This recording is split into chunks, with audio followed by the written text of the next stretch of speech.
দুইটা মেয়ে এনে তোমার এখানে কি হইছে? অ্যালার্জি। रुको जरा सबर करो কোথায় যাইতেছো কে? ভাই বুঝ পাগল করে ভাই। জায়গা দরজা লাগাই দিচ্ছি, তুমি করবা।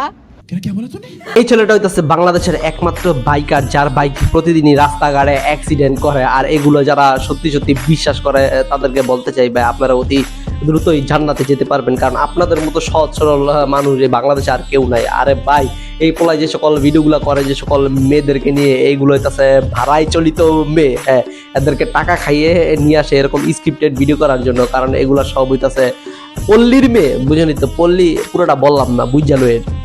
प्यारी समझ गई। ওয়াচিং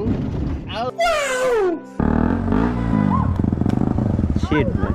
এর সাথে যে সকল মেয়েগুলা চলে, এদের বেশভূষা, আচার আচরণ দেখে কখন আপনি বলতে পারবেন না এগুলা ভদ্র সম্মানিত কোনো পরিবারের মেয়ে। আরে মেয়ে পাগলই আপনি? এই মেয়ে, এই চোখে দেখেন না? মেয়েগুলা না হয় ওই জায়গার মেয়ে, কিন্তু এই ছেলেটা ভাই কোন জায়গার? বছর স্ক্রিপ্টেড বাইক পুড়িয়ে দেওয়া আর জুয়ার সাইটটা প্রমোট করার জন্য ডিবি হারুন এরা নিয়ে ইচ্ছা মতো ডিম থেরাপি দিছিল। আচ্ছা, মনে হয় ডিবি হারুন বাংলাদেশে থেকে যত খারাপ কাজ করছে তার থেকে এই একটা কাজই ভালো করছিল, এই মাঙ্গের নাতিরে নিয়ে ডিম থেরাপি দিছিল।